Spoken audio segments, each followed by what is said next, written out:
Arkadaşlar merhaba. Şimdi az önce bir şelale filtre aldım. Şöyle görünüyor sanırım. Şimdi onun kutu açılımını göstereceğim ve akvaryuma kuracağız. Şöyle. Bakalım içinde neler var bunlar. Şöyle geniş boru aparatları var. Başka. Şöyle.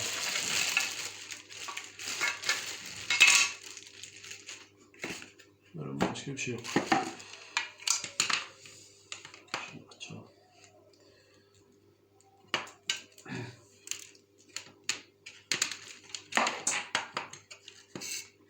İçinde bir sünger var böyle. Küçük bir motor. Zaten bu 5 watt. 300 litre saatte 300 litre su çeviriyor debisi. Küçük sünger koymuşlar. Şuradan şöyle bir ayar vanası koymuşlar şuraya. Şimdi bu ayar vanasını böyle çevirdiğimiz zaman buradan emiş gücünü azaltıp yükseltebiliyoruz. Yani öyle de güzel bir basit bir aparat koymuşlar buraya. Şimdi bu üst kapağı şöyle takalım. Evet. Gerçi bunu çıkartırız yine de. Şimdi evet. Şöyle. Bu su yüzeyinden emişi gerçekleştiren aparat. Şimdi şöyle bakalım nasıl kuracağız bunu. Böyle mi böyle mi?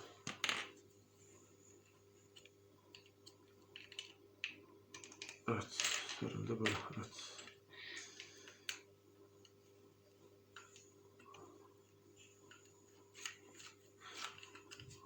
Bunu da çıkarız.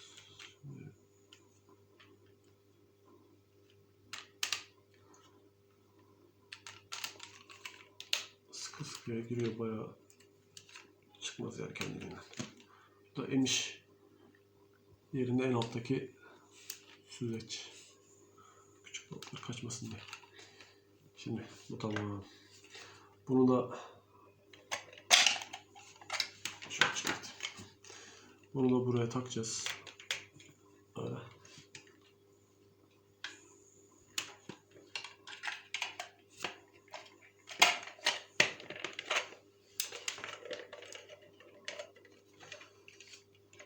Filtremiz çalışır halde hazır.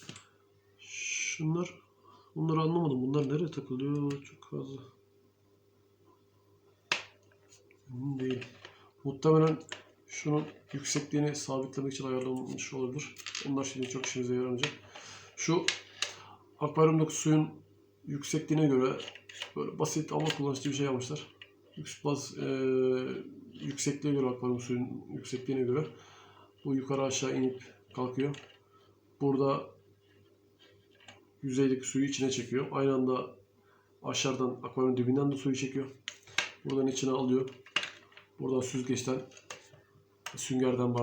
süngerden çıkıyor. Sonra buradan aşağı akıyor. Evet arkadaşlar, filtremizi taktım. Şu an gayet güzel çalışıyor. Şöyle göstereyim yakından. Bakın. Biraz ses var. Çok fazla yok. Sanırım bu normaldir. Şöyle göstereyim.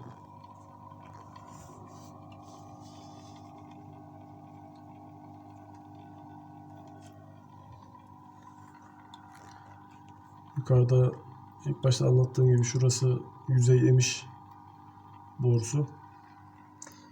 Sonra alttan tabandan da çekiyor yine suyu.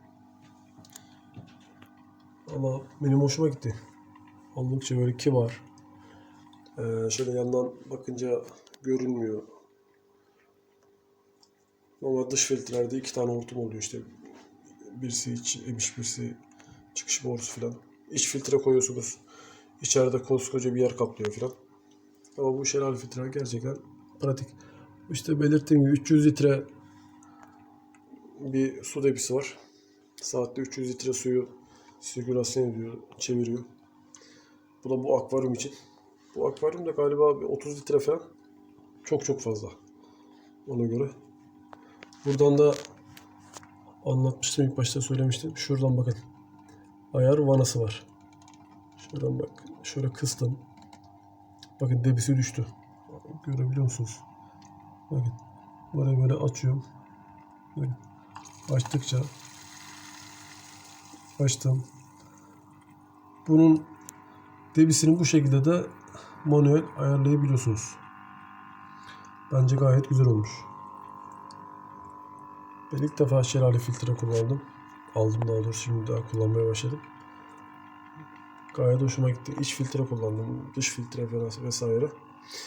Ama bu gayet hem kullanışı güzel. Yer kaplamıyor. Bakalım uzun vadede de içini temizler diye düşünüyorum. Şu an her şey güzel gözüküyor. Ben bunu bu akvaryumda deneme amaçlı kurmuştum. Asıl akvaryumum benim burada. Şu lambalar kapalı şu an.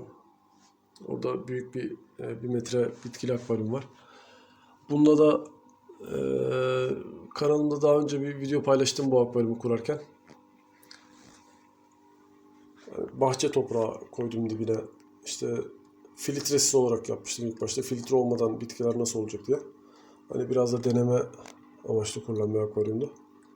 Ama bitkiler iyi tepki vermedi. İlk başta iyiydi ama işte gübre veriyorsun. Gübre sirkülasyon olmayınca yapraklara temas etmiyor. Yapraklara temas etmeyince, su sirkülasyon olmayınca içinde de bitkiler besin alamıyor. Sonra işte yosun, bitkiler ölüyor. Fotosentez yapamıyor fazla. Hani ne kadar iyi de gübre alsam, mesela Tropica'nın gübresini aldım. Ama yine de olmuyor. Şimdi bakalım bu filtre ile birlikte bizim akvaryumda neler değişecek, ne kadar faydası olacak. Su sirkülasyonunda bitkileri nasıl etkileyecek, onu göreceğiz. Tekrar ilerleyen günlerde yine bir video atmaya çalışırım. Şimdilik anlatacaklarım bu kadar arkadaşlar. Görüşmek üzere.